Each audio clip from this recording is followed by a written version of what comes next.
Hello students, स्वागत है आपका यूट्यूब चैनल इलेक्स गुरु पर। इलेक्स गुरु पर आज हम बात करने वाले हैं एक और इंटरेस्टिंग टॉपिक की, जिसका नाम है इंस्ट्रूमेंटेशन एम्पलीफायर। स्टूडेंट्स, इस वीडियो लेक्चर में मैं इंस्ट्रूमेंटेशन एम्पलीफायर की वर्किंग और एप्लीकेशन तो आपको बताऊंगा ही बताऊंगा, साथ ही साथ इसको एग्जाम में कैसे ईजी वे में आप याद रख करके बनाएं और कैसे इसका आसानी से आप डेरिवेशन कर सकें, ये भी मैं डिटेल में डिस्कस करूंगा। वीडियो पूरा देखें। वीडियो देख करके अगर वीडियो पसंद आता है तो लाइक करना ना भूलें। साथ ही साथ अगर आपको ये वीडियोस पसंद आ रहे हैं तो आप चैनल को सब्सक्राइब भी ज़रूर से करें, क्योंकि आपका सब्सक्रिप्शन हमें मोटिवेट करता है ऐसे और वीडियोस लेकर के आने के लिए। और साथ ही साथ ऐसे कई और सब्जेक्ट्स, जैसे कि अभी हम एनालॉग इंटीग्रेटेड सर्किट या लीनियर इंटीग्रेटेड सर्किट के कुछ टॉपिक्स आपके सामने लेकर के आ रहे हैं, ऐसे ही हम और कई सारे सब्जेक्ट्स के वीडियोज़ बना करके आपके लिए लेकर के आते रहेंगे। तो अगर आपने अभी तक सब्सक्राइब नहीं किया है तो आप सब्सक्राइब ज़रूर से कर लें। तो आगे और बात ना करते हुए हम सीधे चलते हैं इंस्ट्रूमेंटेशन एम्पलीफायर पर। इंस्ट्रूमेंटेशन एम्पलीफायर को समझने के लिए हम सबसे पहले इंस्ट्रूमेंटेशन सिस्टम का ब्लॉक डायग्राम समझते हैं, क्योंकि जब हम इंस्ट्रूमेंटेशन सिस्टम का ब्लॉक डायग्राम समझेंगे तब आसानी से हम इंस्ट्रूमेंटेशन एम्पलीफायर के डायग्राम को समझ पाएंगे और उसकी यूटिलिटी भी हमें समझ में आएगी। तो देखिए, एक जनरल इंस्ट्रूमेंटेशन सिस्टम की जब मैं बात करता हूँ तो मेरे पास तीन इंपॉर्टेंट पार्ट होते हैं या तीन इंपॉर्टेंट ब्लॉक्स होते हैं। हम इन तीनों इंपॉर्टेंट ब्लॉक्स को डिटेल में समझते हैं। हमारे पास में कोई भी फिजिकल क्वांटिटी जिसको मुझे मेज़र करना है, उस फिजिकल क्वांटिटी को मेज़र करने के लिए सबसे पहले मुझे उस फिजिकल क्वांटिटी को इलेक्ट्रिकल क्वांटिटी में कन्वर्ट करना होता है। और फिजिकल क्वांटिटी को इलेक्ट्रिकल क्वांटिटी में कन्वर्ट करने के लिए मेरे पास एक डिवाइस होती है जिसको मैं ट्रांसड्यूसर कहता हूँ। और ये बहुत इंपॉर्टेंट टर्म है। देखिए, कई बार हम इसका यूज़ करते हैं। इस ट्रांसड्यूसर के इनपुट पर आप कोई फिजिकल क्वांटिटी इनपुट में देते हैं। अब ये फिजिकल क्वांटिटी से उम्मीद करता हूँ कि आपको आशय समझ में आ रहा होगा।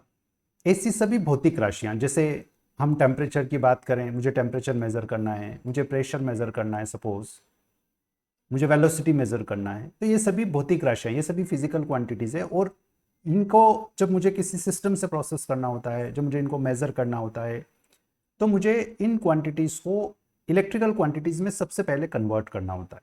तो ट्रांसड्यूसर वो डिवाइस होती है जिसकी सहायता से आप इन फिजिकल क्वांटिटीज़ को इलेक्ट्रिकल क्वांटिटी में कन्वर्ट करते हैं। मतलब हम यहाँ पर बीच में लिखना चाहें तो अपन ऐसा लिख सकते हैं कि हमने फिजिकल क्वांटिटी से इलेक्ट्रिकल क्वांटिटी में कन्वर्जन कर लिया ट्रांसड्यूसर की हेल्प से। ये वो डिवाइस है जो आपको फिजिकल क्वांटिटी से इलेक्ट्रिकल क्वांटिटी आउटपुट में दे रही है। अब ट्रांसड्यूसर का आउटपुट आपके, जैसे सपोज मुझे अभी पर्टिकुलर इस रूम का टेम्परेचर अगर मुझे मेजर करना है, और टेम्परेचर मेजर करने के लिए मैंने कोई ट्रांसड्यूसर यूज़ किया और मैंने ट्रांसड्यूसर की सहायता से इस फिजिकल क्वांटिटी को इलेक्ट्रिकल क्वांटिटी में या टेम्परेचर को इलेक्ट्रिकल क्वांटिटी में कन्वर्ट कर लिया। अब मुझे इसको कहीं डिस्प्ले पर देखना है। तो डिस्प्ले पर देखने के लिए ट्रांसड्यूसर का जो आउटपुट है, ये आउटपुट हमारे डिस्प्ले को सीधे नहीं चला सकता। यहाँ पर आप इंडिकेटिंग डिवाइस या डिस्प्ले इसको हम कह सकते हैं, या कोई ऐसी प्रोसेस जिस प्रोसेस को मुझे कंट्रोल करना है, तो वो प्रोसेस हम कह सकते हैं कि ये जो हमारा जो मेजर्ड वैल्यू, ये मेजर्ड वैल्यू हमारा किसी प्रोसेस को कंट्रोल करने में यूज़ हो रहा है। जैसे सपोज मैं एक एग्जांपल ले लूँ कि कोई एक फैक्ट्री है जिसके अंदर प्लास्टिक मैन्युफैक्चर हो रहा है सपोज, और अलग अलग टेम्परेचर पर अलग अलग टाइप का प्लास्टिक अगर बन रहा है, तो आप किसी एक पर्टिकुलर फर्नेस का टेम्परेचर किसी कांस्टेंट वैल्यू पर रखना चाह रहे हैं। तो वहाँ पर आपने एक ट्रांसड्यूसर इम्प्लीमेंट किया जो कि आपको उस फर्नेस का टेम्परेचर आउटपुट में दे रहा है। अब अगर टेम्परेचर किसी एक प्री डिटरमिन्ड वैल्यू से ज़्यादा हो जाता है तो आप एक प्रोसेस कंट्रोल करना चाहेंगे। जैसे सपोज उस फर्नेस का हीटिंग आप उस पर्टिकुलर इंस्टेंट पर रोकना चाहेंगे, आप एक टेम्परेचर मेंटेन करना चाह रहे हैं। तो ये जो प्रोसेस कंट्रोल है, मतलब आपने कोई हीटर को ऑन या ऑफ किया, किसके बेसिस पर? आपके मेजर्ड वैल्यू के बेसिस पर। तो ये जो प्रोसेस है, ये प्रोसेस आप कंट्रोल कर रहे हैं। तो यहाँ डिस्प्ले हो सकता है, प्रोसेस कंट्रोल हो सकता है। तो इस ट्रांसड्यूसर और इस पर्टिकुलर प्रोसेस कंट्रोल को या डिस्प्ले को जो इनपुट चाहिए, वो रिक्वायर्ड इनपुट आपका ट्रांसड्यूसर डायरेक्टली नहीं दे सकता। तो हमें क्या करना होता है, इस इलेक्ट्रिकल क्वांटिटी को अप्रोप्रिएट वैल्यू पर कन्वर्ट करना होगा। और उस अप्रोप्रिएट वैल्यू पर कन्वर्जन के लिए जो इंपॉर्टेंट कंपोनेंट इन दोनों ब्लॉक्स के बीच में आता है, वो होता है आपका इंस्ट्रूमेंटेशन एम्पलीफायर। तो स्टूडेंट्स, मेरे हिसाब से आपको ये बहुत अच्छे से क्लियर हो गया होगा कि इंस्ट्रूमेंटेशन एम्पलीफायर बेसिकली क्या करने वाला है। ये आपके ट्रांसड्यूसर के आउटपुट को एक अप्रोप्रिएट वैल्यू पर कन्वर्जन के लिए हमें हेल्प करेगा। तो अब हम इंस्ट्रूमेंटेशन एम्पलीफायर को इन्हीं तीनों ब्लॉक्स के रिस्पेक्ट में बना करके हम कैसे एग्जाम में रिप्रेजेंट कर सकते हैं, कैसे हम समझा सकते हैं, उसको अब हम स्टार्ट करते हैं। तो यहाँ देखिए मैं एक ब्रिज सर्किट बनाता हूँ और आपको याद रखना है कि इसी टाइप से आपको एग्जाम में बनाना है, जैसा हम बना रहे हैं, जिस तरीके से हम बात कर रहे हैं उसी टाइप से आप इसको सोच करके और बनाएं।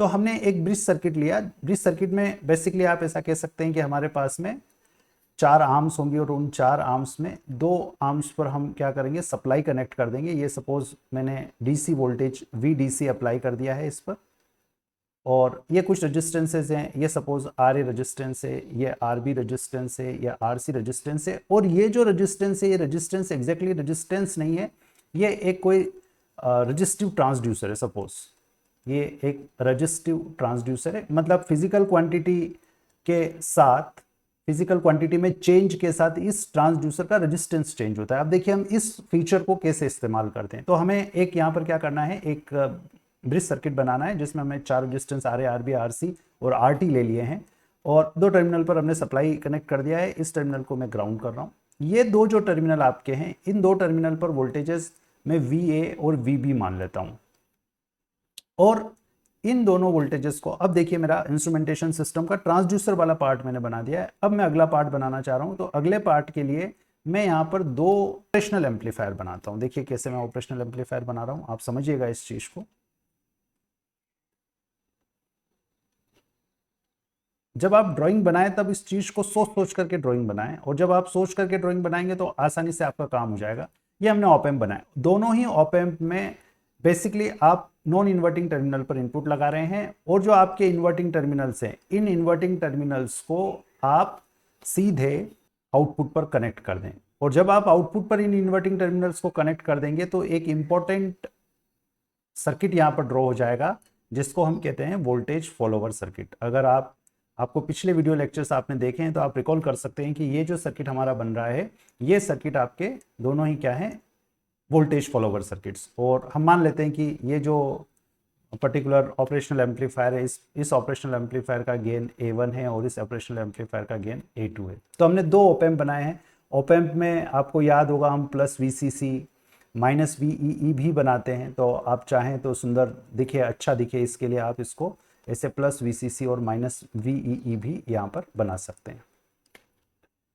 इन दोनों आउटपुट्स को, मतलब देखिए यहाँ पर ये VA इस पर इनपुट पर आ गया है और VB यहाँ पर आ गया है। इन दोनों आउटपुट्स को अब हमें देखिए, अब हम कहाँ कनेक्ट कर रहे हैं, 2 रेजिस्टेंसेस, एक रेजिस्टेंस यहाँ लगाया, एक रेजिस्टेंस यहाँ लगाया, और इन 2 रेजिस्टेंसेस के बाद एक ऑपरेशनल एम्पलीफायर के इन्वर्टिंग और नॉन इन्वर्टिंग इनपुट टर्मिनल्स पे इनको हमें लगाना है। तो देखिए मैं कैसे इनको इन्वर्टिंग और नॉन इन्वर्टिंग इनपुट टर्मिनल्स पर सेट कर देता हूँ। ये मैंने एक ऑपरेशनल एम्पलीफायर के इन्वर्टिंग और नॉन इन्वर्टिंग टर्मिनल पर लगा दिया है। इस पर्टिकुलर एंड पर हम एक रेजिस्टेंस कनेक्ट करके इसे आउटपुट पर कनेक्ट कर देते हैं। तो ये फीडबैक रेजिस्टेंस RF हो गया और ये रेजिस्टेंस R1 हो गया। यहाँ पर भी मैं एक रेजिस्टेंस लगा करके इसको ग्राउंड कर देता हूँ। इस रेजिस्टेंस को मैं RF ले रहा हूँ, बाद में हम इनकी वैल्यूज कुछ चेंज करेंगे अपनी डेरिवेशन को इजी बनाने के लिए, उसके बारे में हम आगे बात कर लेंगे। ये इसका गेन सपोज A3 है। ये यहाँ पर फिर से प्लस VCC और माइनस VE हम अच्छा दिखे इसके लिए बनाते हैं, लिखते हैं, और भी पिन्स है, लेकिन हम उन पिन्स को जनरली शिमेटिक सिंबल जब हम कंसिडर करते हैं तब हम नहीं बनाते।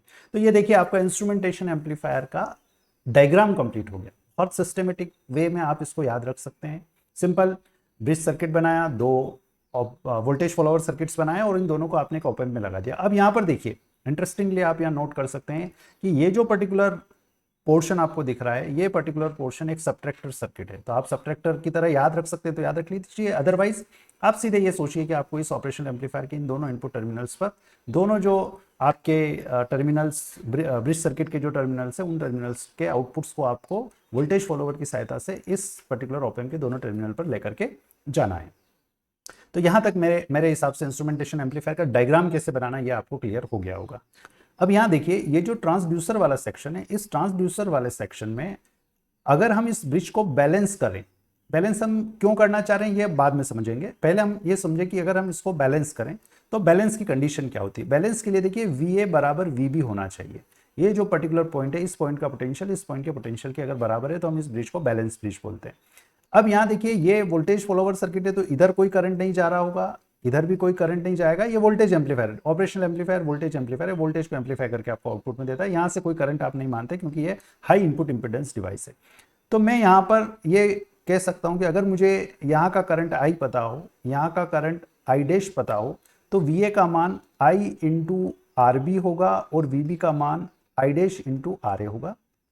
आई थिंक इसमें किसी को कोई प्रॉब्लम नहीं होगी।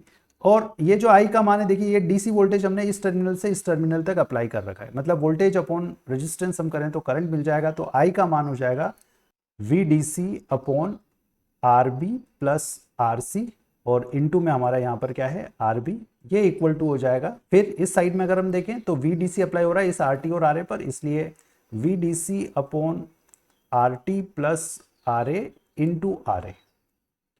अब इसको हम सॉल्व करके और एक बैलेंस कंडीशन निकाल लेते हैं। तो देखिए अगर जब हम इसको सॉल्व करेंगे तो ये हो जाएगा R B into R T, V D C से ये वी डी सी से आपका ये वी डी सी कैंसिल हो गया, आप क्रॉस मल्टीप्लाई करें तो क्रॉस मल्टीप्लीकेशन में आपको मिलेगा R B into R T plus R B into R A, और इधर राइट हैंड साइड पे मिलेगा R A into R B plus R A into R C. तो यहाँ फर्दर फिर से आप देख सकते हैं R A R B cancel हो रहा है। तो फाइनली जो कंडीशन बैलेंस कंडीशन मुझे मिल रही है वो मिल रही है R B into R T बराबर होना चाहिए R A into R C के, या हम कह सकते हैं कि R A upon R B बराबर होगा R A upon R B बराबर होगा R T upon R C के। तो ये हमारी वो बैलेंस कंडीशन आ गई। अगर हम इनिशियली रजिस्टिव ट्रांसड्यूसर का वैल्यू आर टी ऐसा सेट कर दें कि R A upon R B बराबर R T upon R C हो, तो उस कंडीशन में ये वी ए और वी बी बराबर होंगे। अब वी ए और वी बी बराबर हैं और इसको हम आगे बढ़ाते हैं। ये वोल्टेज फॉलोवर सर्किट है, वोल्टेज फॉलोवर सर्किट में यहाँ पर वी बी वोल्टेज आपको मिलेगा, ये भी वोल्टेज फॉलोवर सर्किट है ये वाला, इसलिए वी ए वोल्टेज यहाँ पर आपको मिल जाएगा। अब हम इन वी ए और वी बी के कारण output voltage V O calculate करते हैं। तो देखिए मैं फिर से यहाँ पर, हालांकि ये एक मुझे सीधे दिख रहा है कि ये एक सब्ट्रैक्टर सर्किट है, लेकिन फिर भी आप सब्ट्रैक्टर सर्किट का हमारा वीडियो अवेलेबल है, आप उसे देख सकते हैं, और नहीं तो फिर भी हम यहाँ पर आपको फिर से इसको एक्सप्लेन कर देंगे फास्ट वे में। जब भी किसी पर्टिकुलर सिस्टम में, लीनियर सिस्टम में दो या दो से ज़्यादा सोर्सेस हो, तो हम हर सोर्स की वजह से रेस्पॉन्स निकाल करके रेस्पॉन्सेस का एल्जेब्रिक सम लेते हैं। तो अगर मान लो इस पर्टिकुलर कंडीशन में जब मैं वी बी कंसिडर करता हूँ और वी बी कंसिडर करता हूँ, वी ए हटा देता हूँ, मतलब वी ए 0 हो और वी बी अपन कंसिडर करें और उस वक्त के आउटपुट को मैं वी ओ 1 मानूँ, तो देखिए उस कंडीशन में सर्किट क्या बनेगा। ये वी ए मुझे ग्राउंड करना है, वी बी लेना है, और वी ए ग्राउंड करके जब मैं वी बी लेता हूँ तो देखिए थोड़ा सा बड़ा ड्रॉ कर देते हैं हम, ये हो जाएगा माइनस प्लस, ये मैंने कहा कि आप ग्राउंड कर दीजिए, मतलब ये R1 के यहाँ ग्राउंड हो गया, RF ऑलरेडी ग्राउंड है तो सभी रेजिस्टेंसेस कुल मिलाकर के ग्राउंड हो गए। ये आपका RF है, ये आपका R1 है, और यहाँ पर आप कह रहे हैं कि VB लगा हुआ है।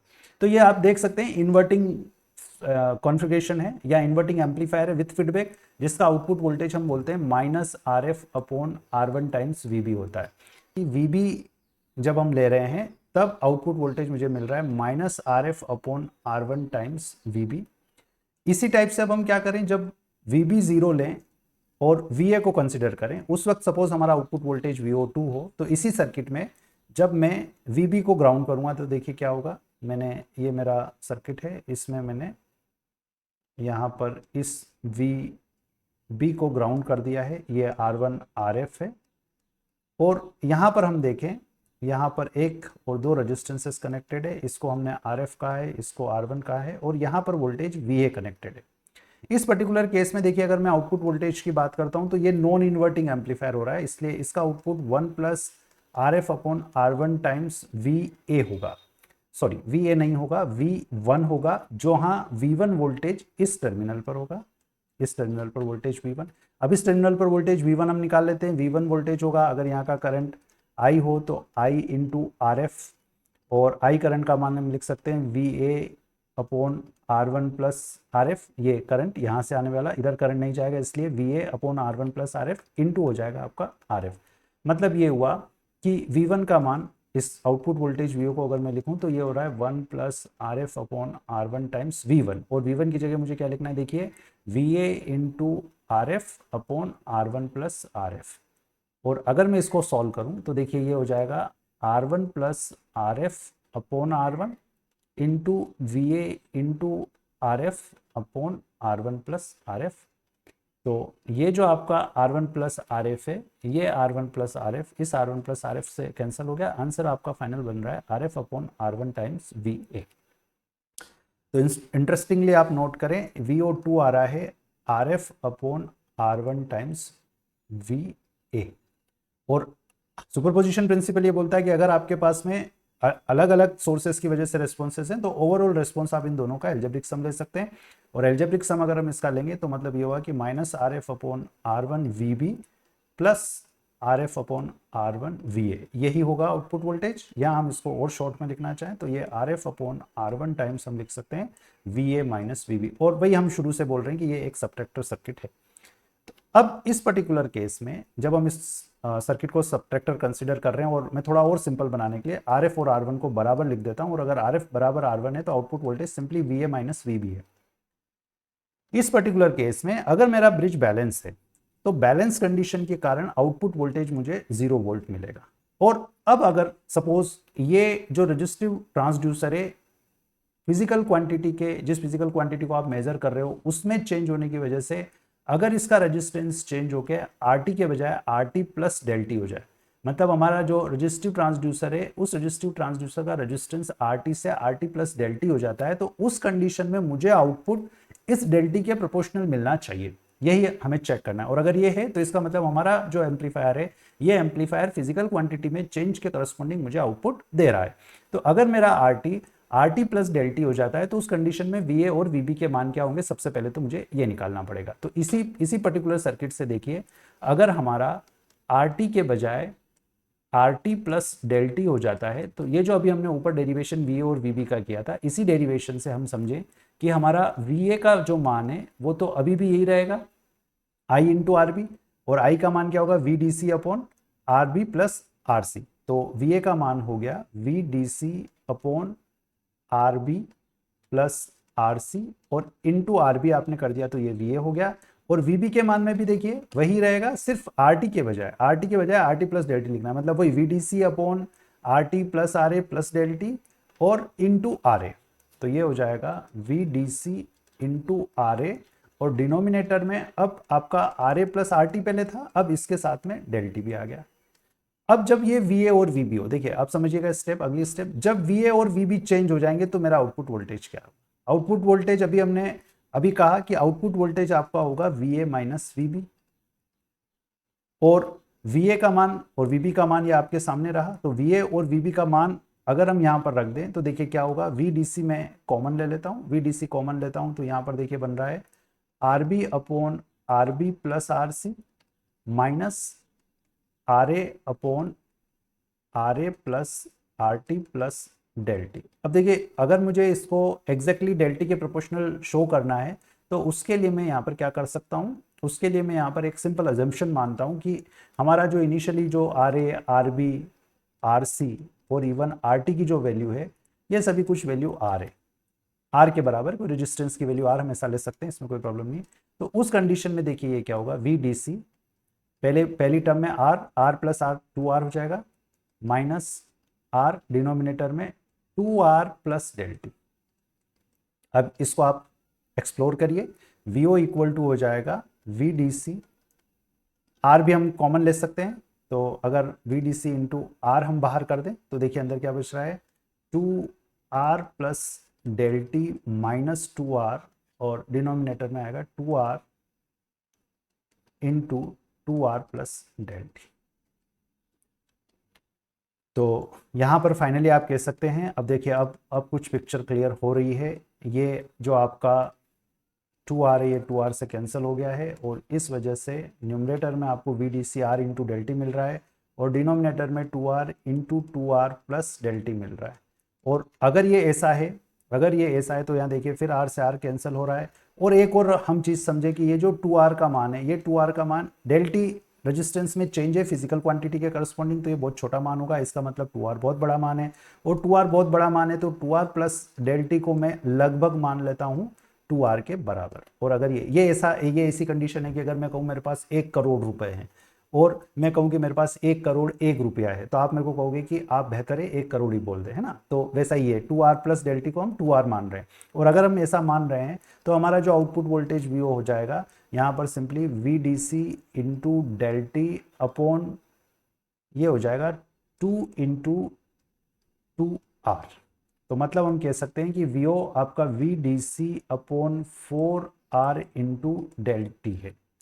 तो मैं यहाँ पर फिर से ऊपर आ जाता हूँ डायग्राम में। यहाँ पर मैं कह रहा हूँ कि वीओ जो मान है, जब कोई चेंज यहाँ पर डेल टी होगा, जब आप डेल टी चेंज कंसिडर करेंगे, उस कंडीशन में जो आउटपुट वोल्टेज है वो वोल्टेज हो रहा है V D C upon 4R into del T. मतलब हम कह सकते हैं कि ये जो आउटपुट वोल्टेज वीओ है, ये आउटपुट वोल्टेज प्रोपोर्शनल है डेल टी के, क्योंकि we D C upon 4R ये जो वैल्यू है, ये वैल्यू एक कांस्टेंट है।